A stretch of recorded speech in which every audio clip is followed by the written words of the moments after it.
The very first time you open the IDE, you are pointed to that page. This is the welcome page, and this is the new section I'm talking about.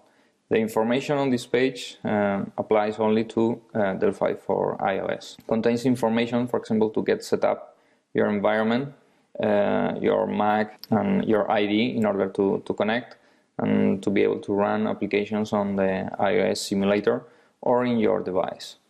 Also, there is another video explaining how to build your first application, and later there are samples, for example, for featuring different iOS features like location, web browsing, tape picker, and things like that. Okay, this page is live, so it's expected that we are going to add more information in this page. You can directly play the video here if you want, full page or whatever. Okay, is YouTube video, and also for the samples, you can watch the video about the specific sample on a frame here. Or you can directly open the sample project by clicking here.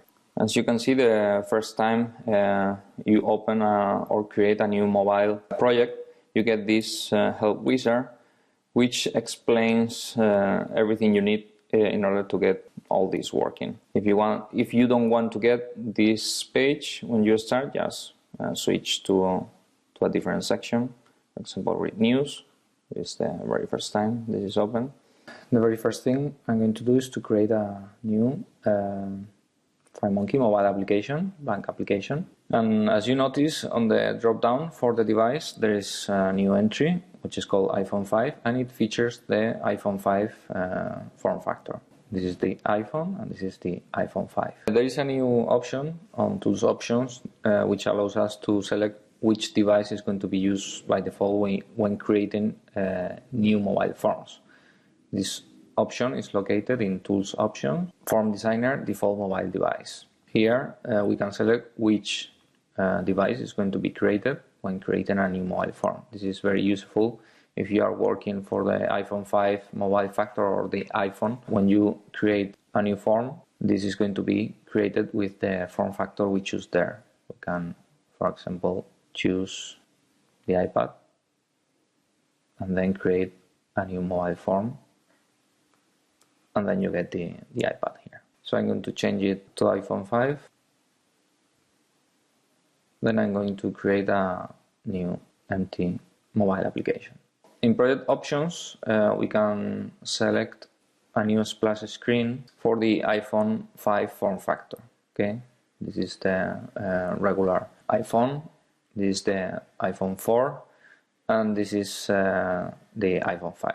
Use one I have already selected here, this one, just to show you what happens with the status bar and all that stuff when writing an application for the iPhone 5. For the sake of this sample, I'm going just to place two buttons on the corners, so you will see that we are using all the full screen for the iPhone 5. And to run this application on the iPhone 5 simulator, just double click here on this node inside the iOS simulator platform, and that's it. Let's run. And this is our application. This is the iPhone 4-inch Retina display. I have selected zoom to be 75%. If I choose 100%, you know, it's not very well seen. So I'm going to return back to 75%, and then I'm going to go to the home screen and run the application from here so you can see the splash. And in this case, I'm going to show you also how you can get rid of this status bar if your application doesn't needs it. So for that, just select the form and then change the property border style to be as known. At the same time, you see the status bar disappears. Okay, and now we don't have any status bar, and we are using the whole screen real estate. To show you how you can develop components for iOS that are shown when the mobile designer is active. For that, I'm going just to create a new package. And the trick here is to add the iOS target platform. This is new on this release. Any of the iOS platforms, for example, simulator, is okay. So the IDE uses this information in order to know if the components that are contained inside a package are valid for the platform we are working on. So if you don't add this platform to the package, you are not going to get the component when the mobile designer is active. So I'm going to create a new unit. I'm going just to create a T my button, extending the button. And now I need to register my component. For that I need to add also classes user components, my button, then my button. If I want to install this package, you see there is no install verb available here. This is because the iOS simulator platform is selected. So for that I need to switch to 32-bit Windows. Remember that packages that can be installed inside the IDE should be 32-bit Windows. It then contains 64-bit code, or in this case code that is aimed for iOS. Okay, so this is the trick. Just switching to the 32-bit platform allows you to install this package. Okay, I'm saving everything. I need to add the FMX to the requires, and then a new component has been registered, my button. Now I create a new FireMonkey mobile application. Then I have here my button, which inherits from FireMonkey tbutton. So as you can see, it's quite easy to develop components for iOS.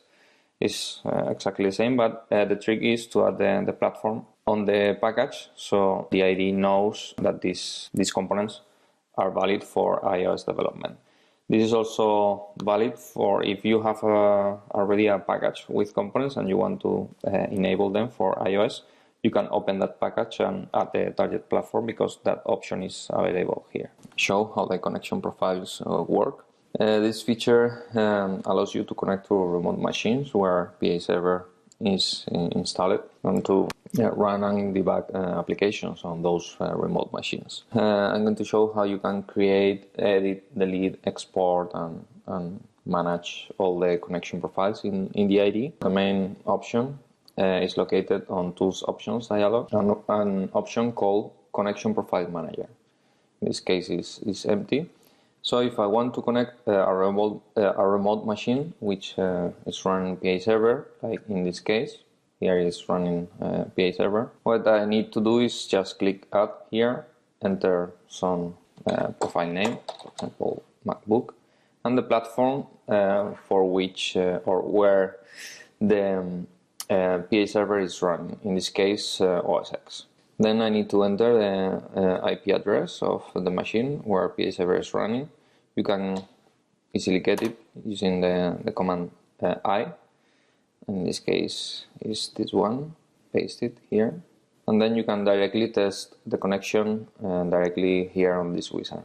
There are other ways for you to add new connection profiles. For example, just imagine there are no profiles here. If you create a new application and that application is for, we are going to run that application for OS X, which requires to have a connection profile to the Mac machine where we want to run our application. You can see there is any profile here to run. So if I run that application and we are about to deploy it and run it, because there is no connection profile assigned to it, the IDE requests to create that profile. Create it also here, paste the IP, everything is correct. And when I finish the deployment and running of my application, okay, you see here, this is the empty app. There is another way. If I right click on the target platform, if I select properties, here I can choose the SDK we want to use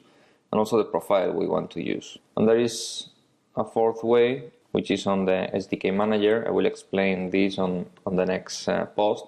But basically, if I add a new SDK for example, the OS X platform, I can choose an existing connection profile I get to copy the SDK from that machine or add a new profile directly from here.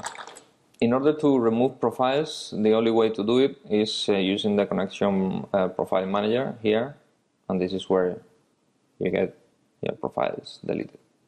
And for editing profiles, the Connection Profile Manager is the place for you to do it. There is another feature that is very handy when you are working on a development group, which is to export connection profiles. Let's add one. And here you have two buttons, export and import.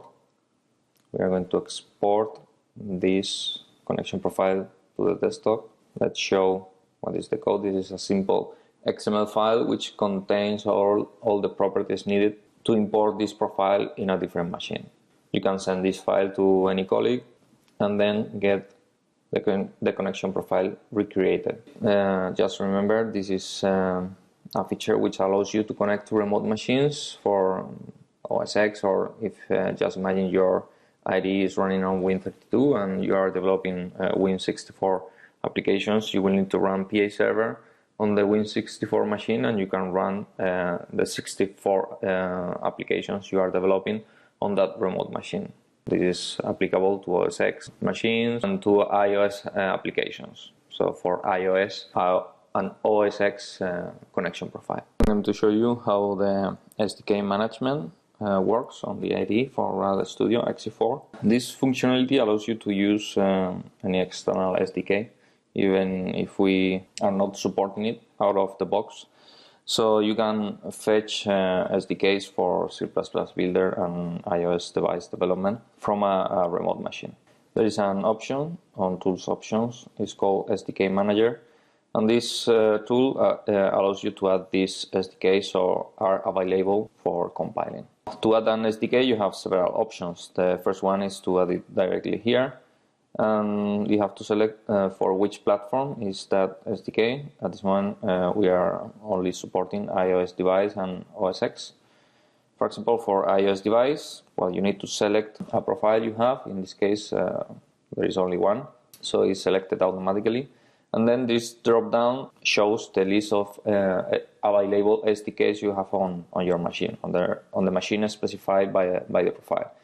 In this case, for iOS, on my Mac machine, I only have available the iOS SDK 6.0. So for OS X, it's the same, and I have the 7.4 and the 8.2, plus the command line tools. This SDK 8.3 is the SDK that comes on the system. It's not an external SDK. So I can choose whatever I want. So for example, I choose this one.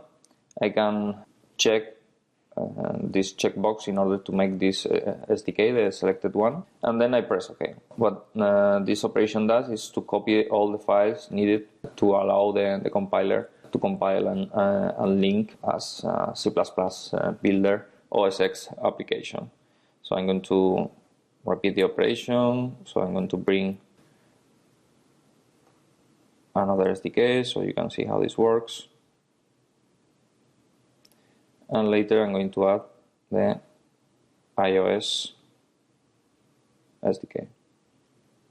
Okay. There are several options I can do here with an SDK. For example, if I click here, this list is divided on sections: the include paths, the delivery paths, and also, for example, the frameworks you can use. You can add new frameworks if you get them from the internet and add it to your Mac. You can add any other new framework you want, so it's going to be available for C++ Builder applications. That also can be done. If for whatever reason we just want to update this SDK, all the files that made up this SDK, we can use this file, and this repeats the operation of copying. And later we can export this SDK to an XML file. The extension is .sdk, but actually it's an SDK file. So I'm going to open it. Okay, this is an SDK file with all the parameters we need to connect and to fetch this SDK from the machine. From here I can delete any of the SDKs. And now I'm going just to create, for example, a mobile application, and I'm going to set the target platform to iOS device. So if I try to run this application, as there is no SDK assigned to this platform, I'm requested to assign one and to fetch one. So by default, this dialog is filled with the default settings, and just clicking OK here fetches the SDK and allows me to perform the compilation. At this moment it's not going to work because I don't have any iOS device connected, so you will see what is the error that the IDE shows. At this moment it's a timeout because there is no device connected, and here is some help to let you know what could be wrong because you have get this message. Basically it's just that. I mean, it's very straightforward. Usually you just have to make it once just to fetch the SDKs, and that's it. There is anything else you need to know about this is quite easy to use. I'm going to show you how the IDE interacts with the info list, which is an important file for iOS applications. It contains a lot of general settings. The IDE makes it easy to interact with him and to store settings in a visual way. So for that I'm going to create a mobile application, a blank one. I'm going just to place a simple button here, and then I'm going to show you project options setting, which is on the version info. Here you have several settings, okay, but the one I'm going to show here is the UI device family. By default, this application is set up to work on the iPhone and iPad. This is what is called universal application. We are going to leave it that way, and I'm going just to run the application. I already have set up this IDE with all the profiles and everything is needed. So let's run, and it's going to be run on the iOS simulator. So this is our application. If I change the hardware, change the device to an iPad, then I go and I open that application again. As you can see, the application is using all the screen from the iPad. Okay. Now what I'm going to do is to change that setting. Well, first I'm going to show you where that setting is stored. So for that I'm going to browse to the scratch.dir folder where let's see. Here is where the applications are placed in order to be executed on the emulator or in the device. So I'm going to show the contents of the application, and here I can find the info list. So I'm going to open it, and this is simply an XML file which contains a lot of settings. You will see that there are settings that you can directly edit on the version info, and this is the UI device family. This means that this application is going to work both in the iPad and in the iPhone. So now I'm going to change that setting for this project in options, and I'm going to set that this application is going to be an iPhone only application. So I run again the application. It opens on the iPhone as expected. And now I'm going to change the device to be an iPad. And do the same I have done before to open it. So now this application, as is an iPhone only, it loads as emulated. So now this is the typical behavior of an iPhone application that you want to run on an iPad. And now I'm going to check changes on the info list. Open. And as you can see, the UI device family has changed. Okay, this is what the IDE writes into this file in order for the application to behave properly. Present you new gallery items for mobile applications. The very first thing you will notice is on Delphi projects there is a new entry called FireMonkey mobile application. If you click here, then a new wizard is shown, which features all the mobile templates we are shipping with the product. If you don't like any template, you can start with a blank application. There is anything on our first mobile phone. But for example, you can choose a header footer application, which is a standard UI for mobile applications, and then you need to select in which folder you want to copy all the files for your application. And this is a basic UI with a header label, a footer, and a header, which are two toolbars. You can get more complex templates, for example, tab 1, and then create a new one here. So this is a bit more complex, and here you have like a tab control, which allows you to create several tabs here, and you switch between them using this footer toolbar.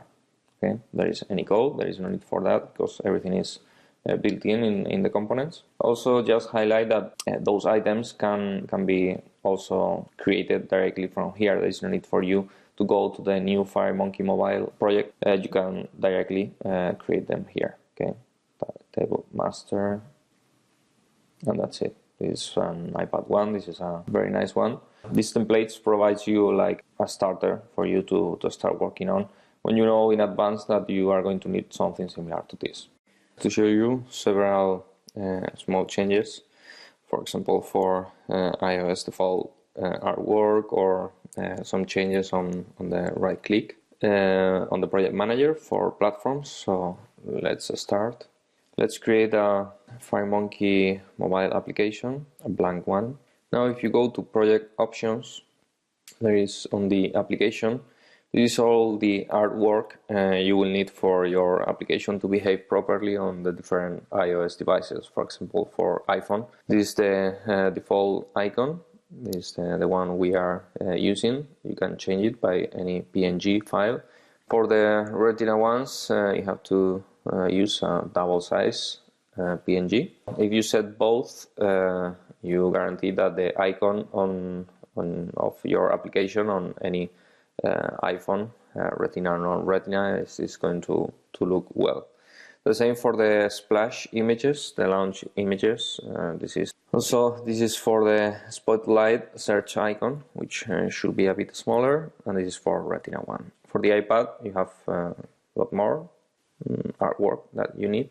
And there is an extra tab here that allows you to specify which orientations do you want. If you want to support any of these, just uncheck this box. But if you want to just, for example, just portrait and upside down, just mark this. And Jose Leon has, I think, 10 screencasts on his joseleon.es blog website. And I put that link in the Q&A log. Lots of screencasts he covers across the whole range of building applications for Windows, Mac, and iOS. This session focused in on the mobile parts for building applications and how to set your orientation. Let's see, Patrick, can I use an iMac in dual boot way? Parallels. So you can always use Boot Camp and dual boot your Mac. What we do is we instead use a VM on a Macintosh. I have a MacBook Pro, and some people use Parallels. I use VMware Fusion for the Mac. That way I can run the Macintosh for doing my testing, debugging, running this iOS simulator, and connecting to the device. And I switch to the guest operating system I use Windows 7 64-bit, and that's how I run the Windows RAD Studio or Delphi C++ Builder IDE. So rather than dual boot, because dual boot you'd have to reboot each time between Windows and Mac with Boot Camp, use Parallels or VMware Fusion the Mac, or I think there's some other ones that people use for virtual machines, so you can run Windows on a Macintosh device. And so that's the way to do all of that, and that's what many of us use, different versions of virtual machines. And again, Cyprian is putting links. And here's another one just right now to Jose Leon's blog. He's got, I think, 10 different screencasts, and we extracted just the iOS ones in this part of the presentation. The questions about database, that's coming up real soon with Marco Cantu and also Pavel Glowatsky. They have sessions at 9 a.m. and 10 a.m. on doing master detail, database, multi-tier, web services. People have asked about that as well. So I think all of the questions were answered or either in the presentation or in the Q&A log as it relates to the IDE in the last two sessions, the one I did and the one Jose Leon did on how to develop and how to build up, set up your development environment.